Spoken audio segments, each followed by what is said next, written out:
N7KC.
Good evening. This is the Western Washington Amateur Television Society net on the 08 machine. I'm Dave, KD7CYM.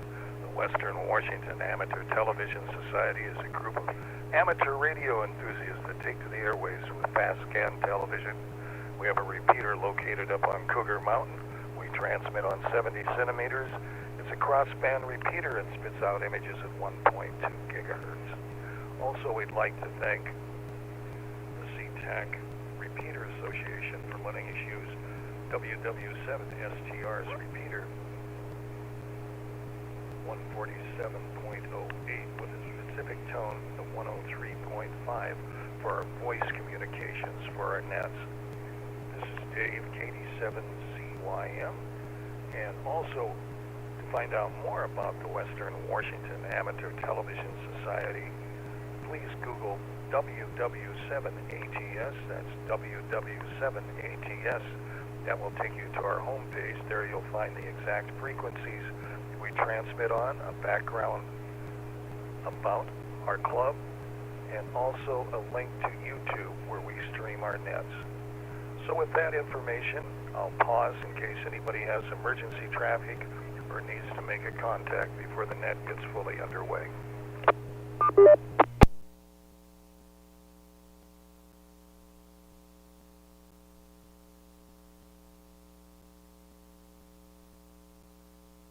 Hearing none, again, this is the Western Washington Amateur Television Society net on the 08 machine. I'm Dave, KD7CYM. Well, let's see. Checked in by video already is Ron, KD7QKU. Lee, N7KC. Richard, K7ITX. Jim, N7QO. Myself, Dave, KD7CYM. Is there anybody else who would like to check in? WW7N, James in Northeast Bellevue. U7N, James, we've got you down. Well, let's start off the net with Ron, KD7QKU. Thank you, Dave. Good evening, everyone. Well, it looked like the Huskies pulled it out. They won by 2 points. I didn't know if they were going to do it, but they did, so good for them. That means they've won 11 games. That coach has done a good job. Well, it just started raining here a while back. I think it's about 46 degrees last time I looked. I really don't have a lot to talk about tonight. Joanne's sitting here watching the game with one eye. She's got one eye that's been bothering her, so I don't know. So I guess I'll just turn it back and see who else has something exciting to talk about. So back to the net, KD7QKU.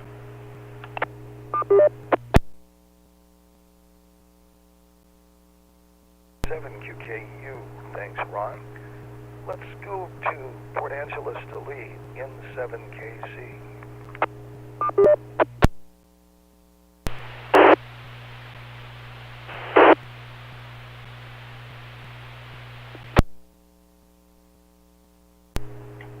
Okay, there we go. Good show. All right, this is Lee in 7KC in Port Angeles. Well, good evening to all you fellers and so forth. So good to see you again. We had an internet failure over here last Wednesday, and I sent a note today. It turns out that we don't think too much about the internet anymore, you know, kind of take it for granted. And when it goes away, a lot of stuff goes away. And I was pretty sure it wasn't ARC here. I was sure it was outside someplace, you know. And I couldn't get any, of course I couldn't get on the internet to check it out. And the local Sound broadband, powered by Wave, they say, downtown here won't take any. You can't call in there. If you call the number, you get someplace else in the United States. So I finally drove down. I got in the car and I went down. And I says, hey, you know, there's an outage over on the west side. Oh, no. Everything's fine. We'll get a technician out there tomorrow. You're going to be home all day because it could be from I think it was 7 in the morning till 9 at night. And I said, yeah, okay. And I came home and I sat down. Well, you know, nothing happened. So later that night, apparently it came back on. And of course, we didn't do anything. We didn't have anything wrong here, and it's been running here fine ever since. Then I come to find out in the paper today, there was all kinds of outages, apparently Wednesday night, Thursday over here, and some of the banks and stuff, and some of the vendors didn't have any internet. That makes it interesting for them too. So anyway, the amusing thing is that our carrier, Sound broadband, powered by Wave, didn't even know there was a problem. And they wanted my credit card number right away. And they told me, though, downtown. I said, look, I was on the phone and they wanted my credit card number. Oh, no, he says, we just bill your account. He says, we don't ask for a credit card number. But he says, what number did you call? And it was the same number for their technical people, you know, that he had. Anyway, so I'm out of time. I'll tell more about what I've been doing next time around. So this is at 7KC. Back to you, Dave.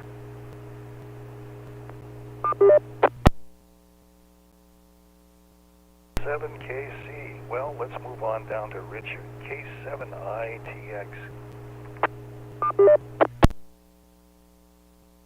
Right. Well, good evening, everybody. Well, I'm looking forward to 10 o'clock tonight on ESPN. We can watch Formula One racing in Las Vegas, on the streets of Las Vegas. Took a while to get the track in order. It started on Thursday night at 8:30, their first practice on this course that they've been building for about a year. You know, getting Las Vegas Boulevard already. You know, it's quite an accomplishment of what they did. However, you know, with all the thousands of things they have to think about, so as they started only 9 minutes into the first practice, well, I wouldn't call it a manhole cover.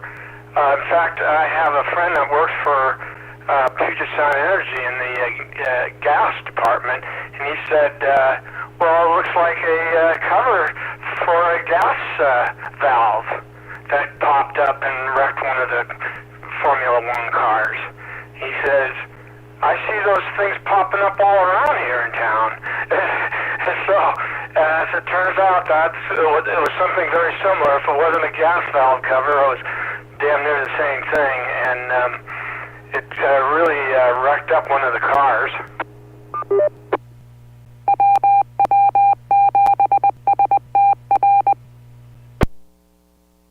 And created by these cars that where they use downforce is tremendous. And you know, when the car goes flying over one of those things at over 200 miles an hour, the damage wasn't pretty. And so anyway, the problem was though, they had 40 more to secure, and so they called off the first practice, and the second practice was supposed to start at midnight. Actually didn't get going till 2:30 in the morning, which upset a lot of people that had traveled, you know, from around the world and weren't allowed. They were forced out of the grandstands at 1:30 in the morning, so they never got to see hardly any practice at all.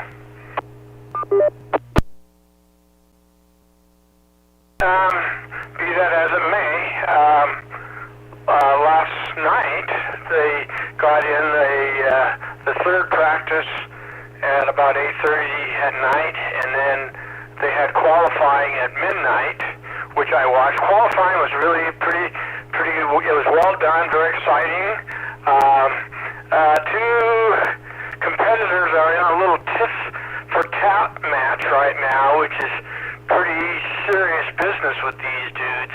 So I don't know how that's going to turn out tonight. Like I say, the race starts at 10 o'clock, and it's either 50 laps or 2 hours, one or the other. And so I expect a lot of carnage. Generally speaking, street races for these powerful cars, there's no runoff to speak of, and so, and then they have one turn that they take full throttle without lifting and no braking. Now, if that isn't a weird deal, I don't know what is. So, anyway, that's what I know. K7ITX, back to net control.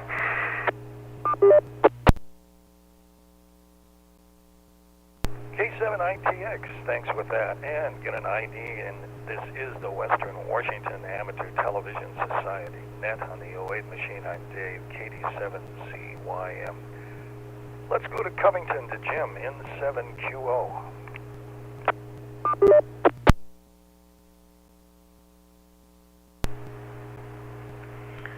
In 7QO, thank you, Dave. Good evening, everyone. Well, Dick, yeah, I saw something on the television about that, and in fact, there was some video of a car going over one of those things, and sparks flew. Apparently, it hit something. I don't know what, an oil pan or axles, but there were sparks that were shooting out for just an instant when he ran over something. It apparently either got sucked up by his vacuum or something, and it was not pretty. I thought, wow. And I heard about all those guys working furiously in the night to secure all those things.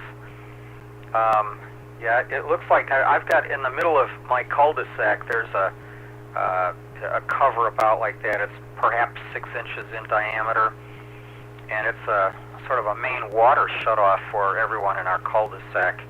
So I would guess it's something similar, whatever they are. I also heard there were some truly outrageous prices for tickets for that. I don't know, but then they showed the audience watching. I'm not sure exactly if they were watching the qualifying runs. No, it was still light outside, so it probably wasn't the qualifying. But anyway, the stands were crowded with people, and I'm thinking, all those people surely can't afford that kind of money. So I don't know what to make of that. Maybe they let some guys in for free during practice runs or something. I don't know. I sure hope so. Let's see. Ron, thanks for mentioning about the Huskies. I left there to come over to the shack without knowing the outcome, and I was getting worried there that the Huskies were doing really well for a while, and it's like, oh, they got this game made. Well, nuh-uh. But I'm glad they finally won. I am recording that game, so I'll be able to catch the end of it. And let's see, raining now in Tacoma. Well, when I came to the shack here a little while ago, it was not raining, but I'll bet it will be raining over here before long. Lee, oh my goodness, internet, Astound, powered by Wave. I don't know. I know a fellow who works for Astound. That service is not offered in my neighborhood. I'm in unincorporated King County, so we're kind of a stepchild to any of the cities around here. I'm not sure if that's good or if it's bad. Maybe a little of both, but that's the way it is. So it brought back memories. You got in your car and you drove to the Astound store. Well, I had some problems with the internet not too awfully long ago, and all of the numbers, they just do not compute. I can't get to speak with a real person no matter what. So I got in my car and I drove to Comcast. I mean Comcast. And there was a woman there who very kindly helped me out, and she gave me her personal cell phone number and said if I have any problems in the future I should call them. And oh well. So I'll hang in there since she was extraordinarily nice. But having said that, my next door neighbor switched service, and my neighbor across the street switched service. I use them for both cable and internet, but both of them now have a satellite dish on their house, and I'm not sure if they may be going to internet through their phone line or something, but I'll stay where I am for now. Back to you, Dave, N7QO. N7QO, let's go to James, WU7N in Bellevue.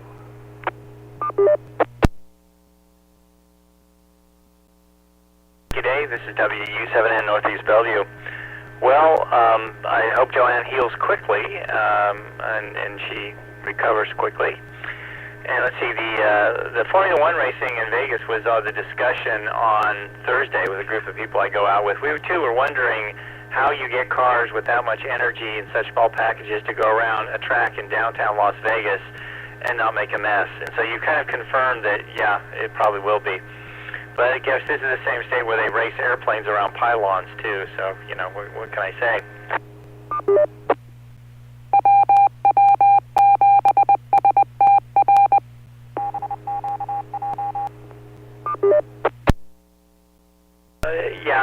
We definitely have got some weather blowing through here tonight because the picture's coming and going off 1.2 gigahertz. I have it set right now on the shack camera, and it's only now just gotten to the point where I can see there's a shack there, but it's still coming and going rather poorly between 0 and 2 on a scale of 1 to 5. But I have something I wanted to tell you guys about that I think is kind of amazing. I get a camera, I need a visual for this to show you a couple of circuit boards and stuff. Well, the only other thing I can say about, if you think it's hard to talk to a person now with your internet down, you just give it a couple of years. Because I tried to pay my bill the same way I always pay it, with a credit card, and I was talking to somebody, and there was big long pauses, and I suddenly realized I'm talking to a robot.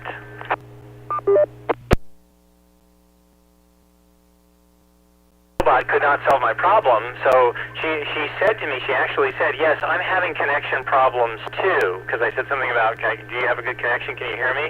And that robot was smart enough to pick up on that and say, I'm having connection problems too, so, you know, I'll have to get you to somebody else. I thought, wow, that is amazing. It can even find, you know, a quick way out of the conversation. I wonder if it can teach us to do that. People tonight show you guys something here. This is the amazing world we live in. I bought this. This actually came off the newsletter that we all get. It's published from the gentleman that were on his news list. What this is, it's a voltage regulator. These used to be done in a linear fashion. This design here uses essentially a form of pulse code modulation. These on Amazon, and they were just so cheap, they just kind of suckered me. I mean, they were like under $2 each or something, so I bought 5 of them, got it home, and it did what it was supposed to do. And I just looking at the size of it, and for example, it's supposed to go up to 42 volts, but if you look carefully on the side of the capacitor, it only goes, it's marked 35 volts. That's not a confidence builder, is it? Anyway, I didn't think much of it. I tested them and put them in the sack and said, okay, maybe for like replacing batteries and something like a couple of pen light batteries, this will work. You know, wall wart to battery power. That's probably about what these things can do.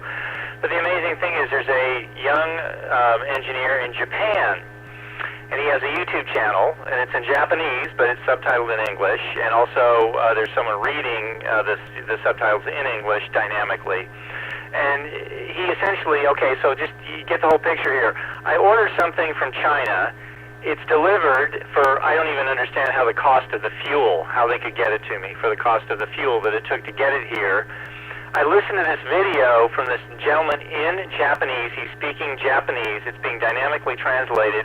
And I go, and he noted one thing. He goes, these are counterfeits because the little markings on the semiconductor are not National Semiconductor font. The counterfeiter did not do a good enough job on the font on the little semiconductor.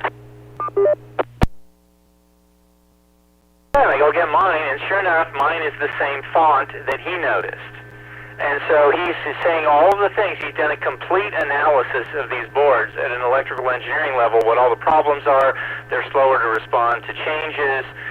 They don't have proper power dissipation. The oscillator doesn't work as quickly as it should. It works at about 50 kilohertz instead of 150 kilohertz. And he also says, okay, here's some things you can do to mitigate some of these problems, and he names those off.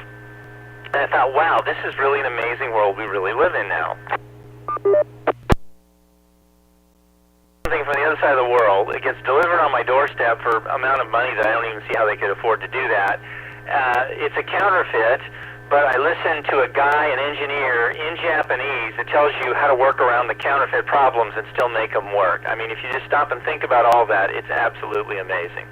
James, WW7ATS in Northeast Bellevue. Let's turn it back to Dave, our net control. WW7N, oh my, a counterfeit world we live in. But way to correct that. Well, here in Lake City, I got 46 degrees, and it's starting to rain out. Boy, I watched the UW game. Boy, the first half of the game was sort of a gully washer. It really rained really heavy the first half, and it lightened up a little bit for the second half. But today, did a little yard work, raked up some leaves, and man, I still got tons of leaves to rake up. And I can't believe a tree can put out so many leaves, but I guess that's life of having shade in the summertime. And that's pretty much good here. Did do a little holiday shopping in the last couple of days, and still got more to do, and looking forward to next week. So this is Dave, KD7ZYM in Lake City, so we'll move it up to Ron, KD7QKU. Thank you very much, Dave. KD7QKU here, Ron. So, Richard, when you said they had to secure the little covers or manholes, what did they do? Weld them down? That's the only way I could figure they could secure them, is weld them down. So they probably went around and, you know, tack welded them all down or something so they won't fly up. That'd be a big job, too. So let's see. Lee was talking about his internet problem. We had an internet problem here too when we first moved over here. I guess it was CenturyLink. We had CenturyLink in Bellevue, so we transferred it over here. And so then we had a problem. And you know, you try to call and you get somebody in, I don't know where it was, but India or someplace, or Philippines, I don't know. And finally they sent somebody out. And the guy they sent out, you know, 4 or 5 days later, 2 or 3, yeah, maybe it wasn't 4 or 5, but it was quite a while. He couldn't fix the problem. He didn't know how to do it. He said it wasn't here, it was someplace downtown. Well, okay. I mean, it has to be fixed. I mean, if you knew that, why did you bother coming out to my house, you know? So anyway, we canceled their service, and I went with Rainier Connect. And the reason I guess I chose them is I called up and a lady answered, and she spoke English, and she lived in Tacoma.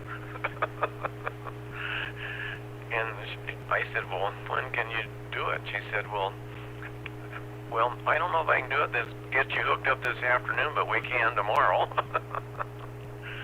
And so they sent a guy out who was real nice, really nice. He knew Gary Hart, and he had worked on the Tacoma Dome, and he knew all about the wiring in the Tacoma Dome. Apparently, Gary Hart had been down there for some things that happened once upon a time.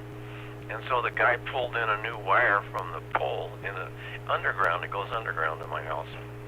I helped him, pulled it in, and they didn't charge me, as far as I know, for the new wire.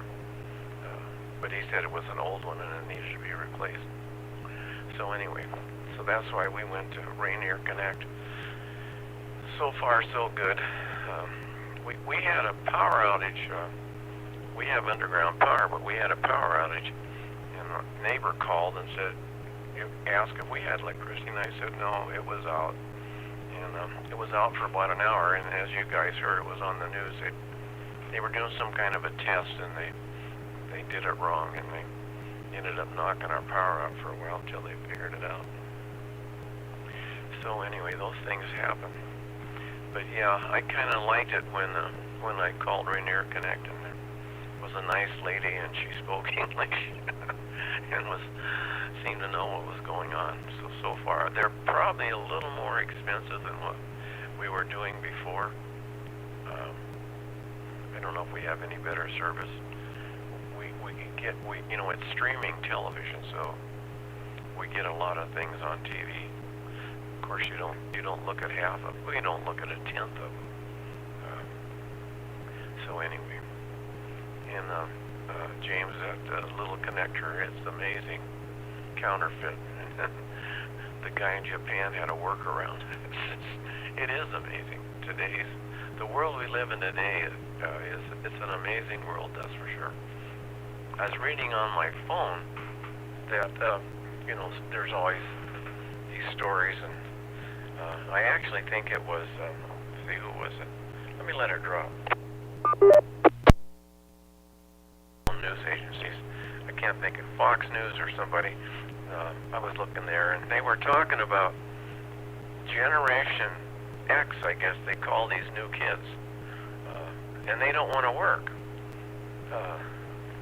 They say that it's the parents' problem, that the parents just gave them everything they wanted, and then they never made them do chores or anything else. They never made them take on any responsibility. So these kids now, they're going to work, and if they have to work from 9 to 5, they can't take it. This girl was having a nervous breakdown because she didn't have enough time to have social time with her friends or be on TikTok or whatever she wanted to be.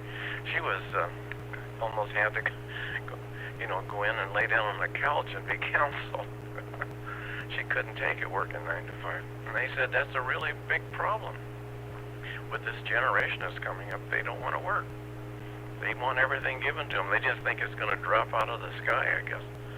But they say it's basically the parents' fault. It's the way they let them grow up.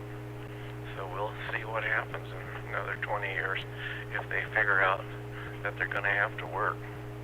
All right, I guess that's enough to talk about. Send it back to Neb, KD7QKU.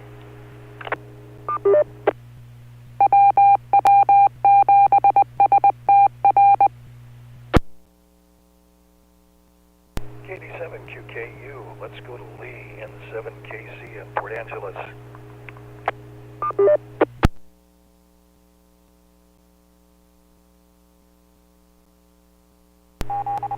Okay, there we go. My controls are grayed out until the system is quiet for a while. So this is Lee on 7KC in Port Angeles. Well, I got up at 4:30 this morning to see the SpaceX launch the Starship on the big rocket. Yeah, 4:30. And by golly, they did get it off the launch pad. And then they suffered 2 RUD events. This is really pretty amusing. Rapid, unscheduled disassembly, aka explosion. Anyway, the booster blew up shortly after separation, and then the thing was going along at some, I don't know, 15,000 miles per hour, something like that, and it was about 90 or so, 91 miles up. By golly, I saw another big flash of stuff, and I thought, uh-oh, that's not good. And there was a big, long, quiet pause, and finally they said, well, we're waiting for contact, and then finally they said, well, it was a RUD, had another RUD. So apparently the Starship was blown up with its internal explosive just because something went wrong in it. I don't know why they'd bother, because they were sending it into the water anyway. It wasn't going to hit anything, but they blew it up. So yeah, when I'm I don't answer my phone anymore. I was getting so many robocalls, I finally just don't do it. And then I check for messages periodically and so forth. But back when I was answering my phone, I'd get a call, and I'm always suspicious. I'd say, are you a robot? Oh, no, I'm not a robot, and so forth. Well, even the robotic calls, they programmed and say, are you a robot? And that robot would say, no, not a robot. I'm a person. Well, the my counter of that is I would ask him to count backwards from 10.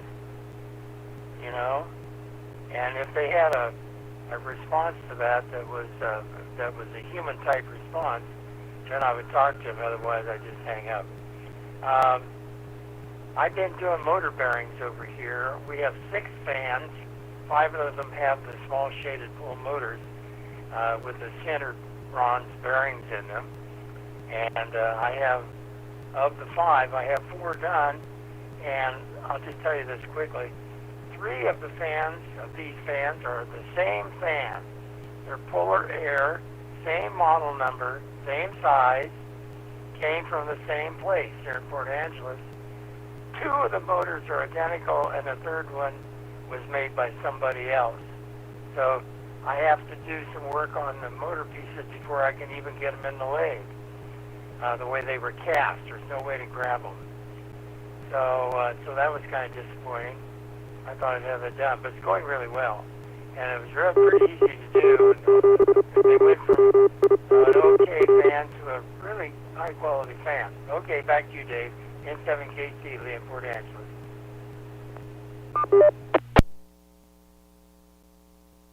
KC, and get an idea here again. This is the Western Washington Amateur Television Society. And I'm Dave, KD7CYM. Let's go to Richard, K7ITX in Kent.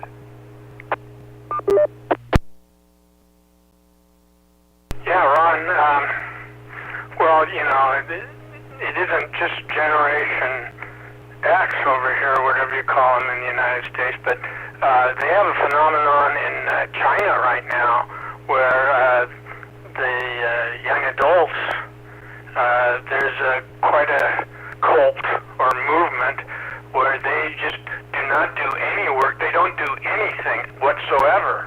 They just lay around. That's their mission in life, is not to do anything.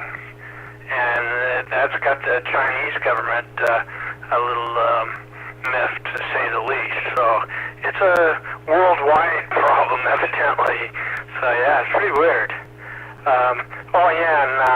I hope Joanne is able to recover with her eye. I've had my own eye issues. I went to the eye doctor for a follow-up to my laser treatment with my iris and my, where they poke a little hole with the laser. And I put off the other eye for another 6 or 9 months. It isn't the most fun thing to go through. Slightly irritating and maybe a little nerve-wracking as well. But I recovered on the left eye, but the right eye, it needs to get worse, I think, before I go through with it on that one. And James, as far as the internet and other countries and communicating and so get this, I've been following a 24-year-old young Russian male who I started watching him on YouTube when he was fleeing Russia during that first mobilization, and it was quite an adventure, through getting around the roadblocks, and it was really quite exciting. He eventually made it all the way to Turkey, and which was along the Mediterranean, along the the Red Sea, just beautiful, like the Riviera or something. So, but eventually he had to work his way back to Russia. And of course, when he got back to Russia, he had to change his tone on the internet quite a bit on YouTube. He had to, instead of criticism and escaping from Russia, it was now adventures in Russia, and it was really, he's got a very beautiful girlfriend, really fun 16-year-old kid down the street. Evidently, they're very wealthy. He's living with his girlfriend and his grandma and grandpa's. Looks like a very well built and just beautiful interior decorating of kind of a log cabin, so to speak. I've been watching him now for it'll be 2 years pretty soon, or in the next 4 or 5 months. But what I wanted to mention is I talked to him in person last night. He's on YouTube, and I was typing. I didn't talk to him verbally, but I communicated, what you call chat, and told him how much I enjoyed his adventures. He just came back from Egypt. I want to call it Sharm el-Sheikh or something like that. I didn't say it quite correctly, but what a beautiful resort that was. And gosh, so now I think what he was doing last time when I talked to him, he was raising money for him and his girlfriend and his buddy to make a trip to Thailand. So I think that'll be really fun if they can pull that off. So anyway, who would ever dream that I would be watching a Russian on TV and talking to him? It's pretty crazy, but it's really fun. K7ITX, back to net control.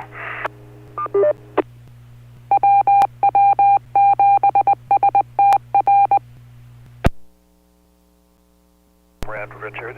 Let's move on down to Jim in 7QO.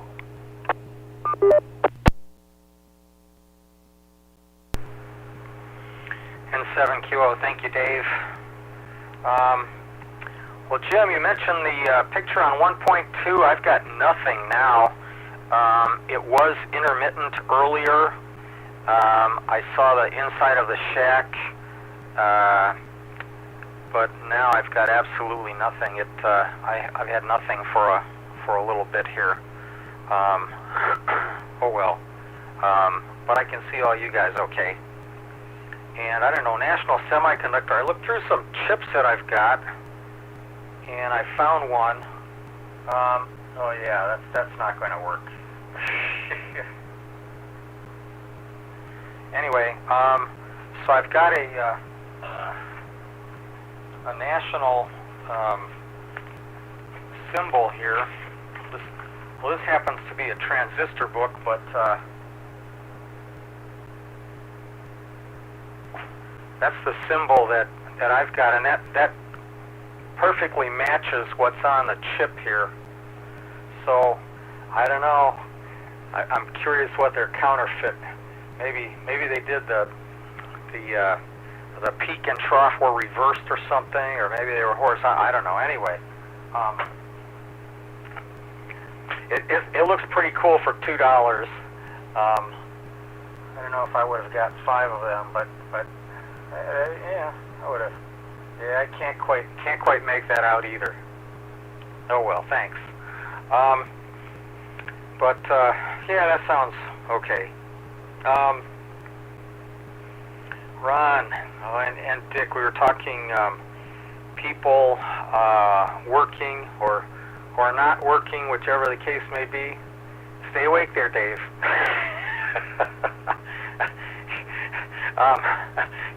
Yeah, very exciting, huh? Yeah, it seems to me that ever since this pandemic, nothing has been the same. Everywhere you go, they've got help wanted signs and no one's working, and places used to be well staffed, and some of the places are paying a whole lot more money now than ever before, and they're still understaffed.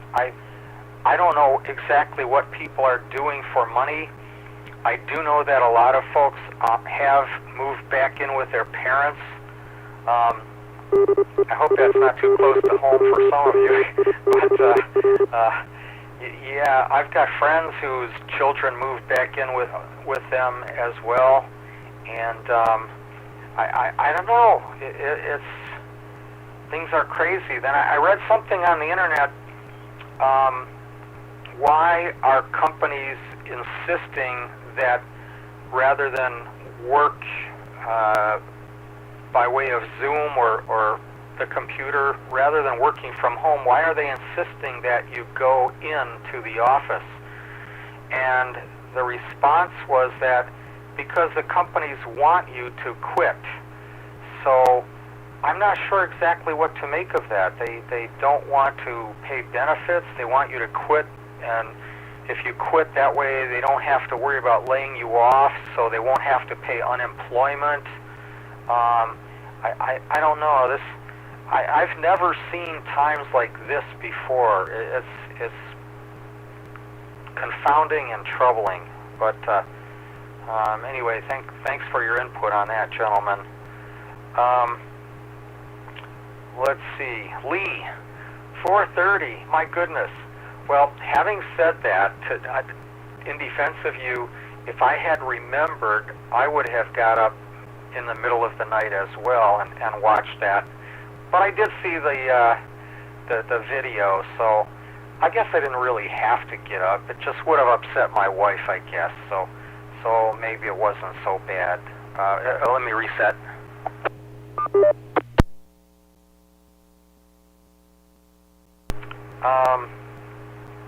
And yeah, don't answer the phone now. I'm kind of the same way.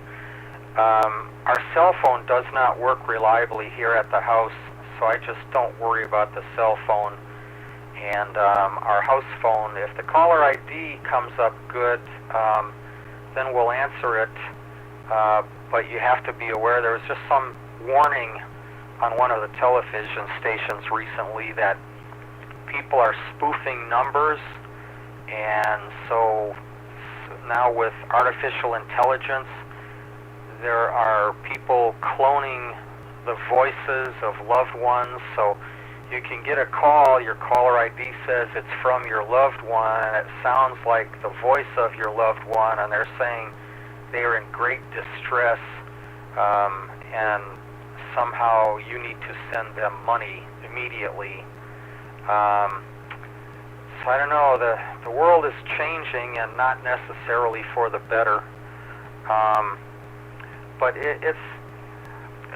Lee, it reaches another level when you're talking to a robot and the robot responds, "No, I'm not a robot." And But I have to say this: if I were speaking with someone and said, "Now, could you please count backwards from 10?" I would think two things. One, I would bet that a robot could do it better than I could, and two, I would go click. So I'm not sure that's the perfect solution, but I don't know. It's a crazy world. That's about all I have to say about that. Back to you, Dave, N7QO. 7QO, let's go to James, WU7N. With the AI, when I can say, when it says, well, is this, your name? I'll say, no, my name is Mr. Koholic. Well, what's your first name? Al. And, see if it can catch that, see if it'll respond properly. Asking something to count backwards from 10, that'll be child's play. I had ChatGPT write a legal letter. It only took 3 iterations of the question, and it did a passable job. It required very, very little editing, and I would guess the ratio was about 1/5, about 20% of the time it took to do this, as opposed to me just sitting down and starting from scratch to write the same letter. So, and this was, not a real complex legal letter, but it was enough that, you needed to have 5 things in there, and it got 4 of them. And the only reason it didn't get 5th is I didn't really put that in there. So, I put that in there. Well, anyway, yes, your loved ones is in a jail in Honduras, but for some reason wants gift cards from Amazon. That would be kind of the tip-off. But I guess, I've been watching a whole bunch of fraud videos for the last few years, last few weeks to get a certification redone. And it's all a matter of catching someone at the right level of exhaustion. This is why I'm getting a call. Someone's calling me at something like 6:30 in the morning. So I just turned that phone line off now because they're hitting me at 6:30, hoping that they'll catch you, when you're just waking up or something. Response, Jim, to why is Amazon and Google and all these companies demanding people go back into the office? My personal theory is real estate value. You've got these people that own these large tech companies that own substantial amounts of real estate in places like Seattle and San Francisco and Bellevue and other major metropolitan centers. So I think the tech industry, more than any other industry, really could adapt pretty well to people working from home.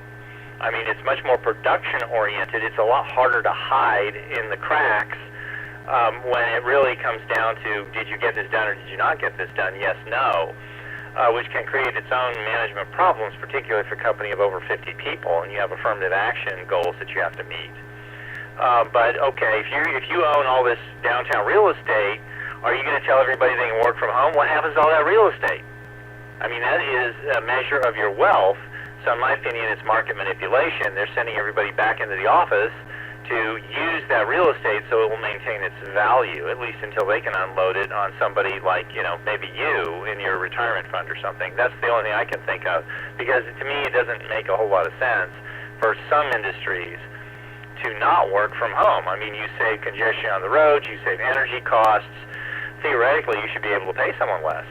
If they're doing it on a production basis and they're not having as much, they don't have to dress up in suit and ties and come into work and pay for bus passes and car, gasoline and all that, should be less, right? So it doesn't really make any sense to me at all, but the only thing I could come up with was real estate value. So that's my 2 bits. Looks like we got about 10 minutes left, so let me turn it back to Dave. This is James, WU7N in Northeast Bellevue.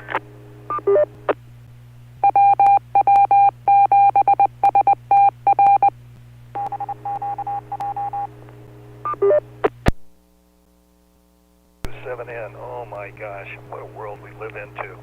Talking about people working remotely at home, read an article, they said 1 in 5 are sneaking off to have relations with people instead of doing their job at home, so whatever that means. I guess hormones ring out or something if you're not on the internet. Oh my. And anyway, it's kind of interesting in seeing what's happening with the immigrants, we got so many Americans that don't want to work, millions that don't want to work, and then we got all of these immigrants that are by law can't work in the United States. But it seems like, why not let the immigrants fill in some of the jobs, and so they can make some money to pay for their room and board, instead of us having to pay for it out of our pockets for their upkeep as they enter into the U.S. Oh well, that's my 2 cents worth. But this is Dave, KD7CYM. So we'll move it back up to Ron, KD7QKU. KD7QKU. Well, Dave, I don't think the immigrants are, technical enough to work in today's markets for the most part. As far as working in restaurants or working in other jobs, they're more than qualified. But if they were computer programmers or something, I don't think they could cut it. Richard, I was just wondering how much money you donated to that guy on Facebook or YouTube in Russia. Oh, zero. He's saying zero. You said he was trying to raise money to go to Taiwan. I figured, you were contributing, but no, I guess not. Well, I have something to tell you guys that I don't know what it's like and where you live, but the other day we went up Pearl Street and looked over at the Safeway service station. Gas was $4.09, $4.09. And then, believe it or not, I just went up to Ace Hardware the other day, and gas was $3.99 at the same station. So I don't know. I don't know what it is all over town, but that's what it is right up here by where I live. But I don't need any gas, so I guess it doesn't do me any good. Yeah, I think I read the same article, Dave. What they say, they were complaining because people was having sex at home, that work at home, on the company time. So, yeah, we live in a different world today. So I don't know what else to talk about. So I guess I'm just going to pass it back and see if someone else has something interesting to say. KD7QKU, back to them.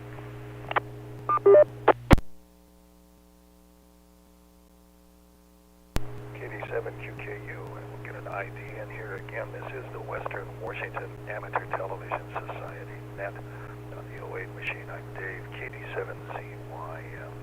Let's go to Lee in 7KC.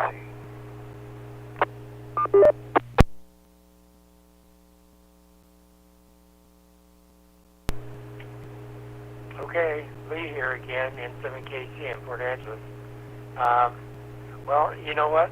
I read the same article. It was actually a Como News app on my phone, and what they said was, I forget the percentage, but it was several percent of them had sex at the office too. I say, well, okay, there you go. But I really don't have much more to say. I'm pretty much tapped out here. So I think, 7.5 minutes from the end of the net. I think what I'll do is just say this is my 73 round. It's not 73, it's 7-3. Anyway, I'll say 7-3 to you guys, and pass it back to you, Dave. See you down the pike. This is N7KC Lee in Port Angeles. Take her, Dave.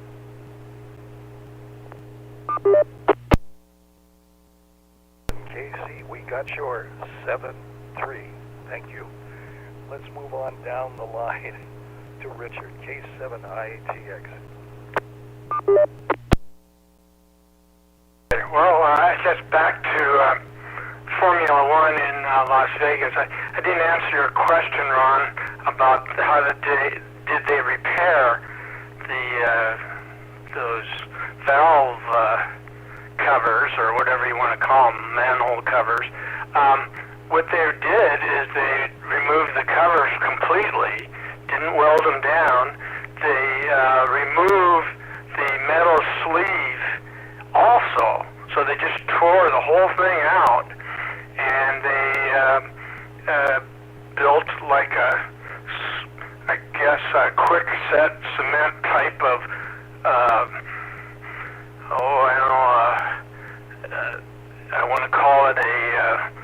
border around the hole, or just clean up the opening. And then what they did, and then I'm sure they put in some kind of backing, but they ended up asphalting over the holes completely. In fact, while you guys were talking, I was just watching it. It's on, the coverage has started already, and that was a big, they showed a video of them fixing it. And so, yeah, every one of those 40 holes have an asphalt finish to them now, nice and smooth. So, and it looked like they had, blow torches, and I've seen where I've been to races before where the surface will fail, and they are really good at fixing surfaces. So this was not really too terribly difficult for them. It just took time. And sadly, though, that had free tickets to go to the practice. So I think that's what you might have saw, Jim, is people with free tickets or comp tickets from the casinos, and then I guess the locals could buy tickets for like $20 or something like that. But yeah, and I guess these tickets that were going for, $1,000, $2,000, $3,000, $4,000 a seat, I think as soon as they had the surface problem, I heard the market for those tickets drop like a rock. So, but anyway, I think that's history. I think there could be a phenomenal race tonight. So I'm really looking forward to it starting in about an hour from now.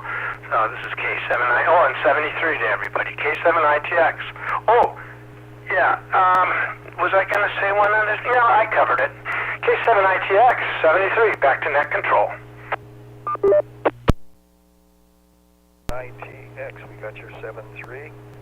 Let's move on down the line to Jim in 7QO.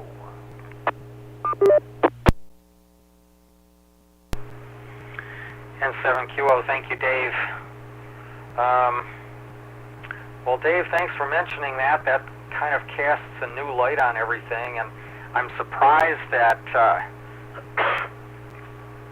I'm surprised that somehow they're doing that at work as well. A co-worker with benefits. That's I can't say I've ever encountered that.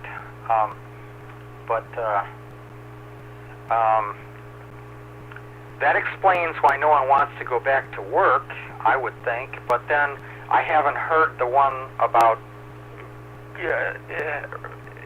while you're at work. So I don't know. Things are different now. I don't know why, but pre-pandemic and now, somehow things are dramatically different. It's crazy. Ron, you were talking about gas, 409.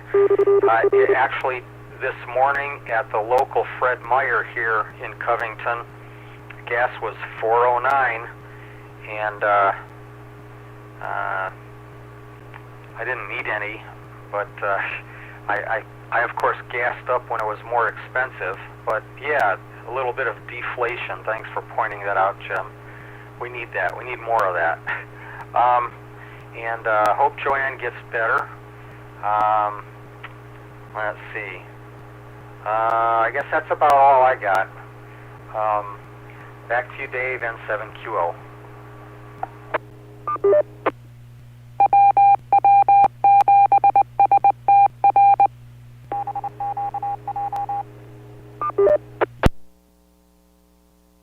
Let's go to James, WW7N. Well, looks like we're getting pretty close to the top of the hour. My Zoom screen just froze, and the digital picture is barely or the analog picture is barely readable on 1.2 gigahertz. So maybe everything's conspiring against me here to call it the end of the net. I really enjoyed everyone's participation tonight, hearing everyone's thoughts and views. And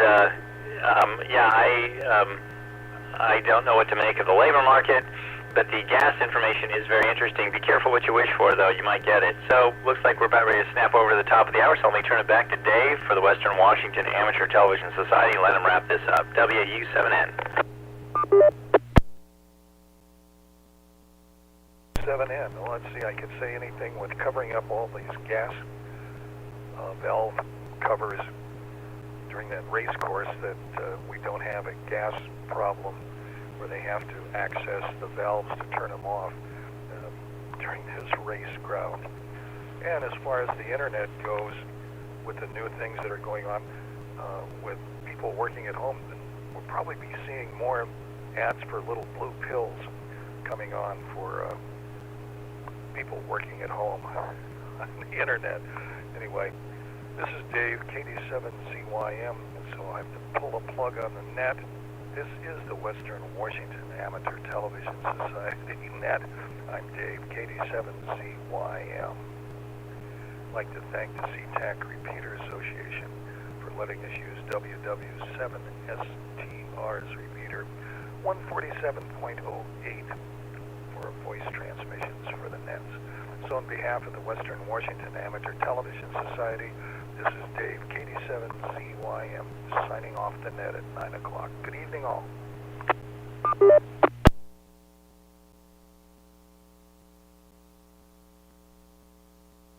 KC disconnected.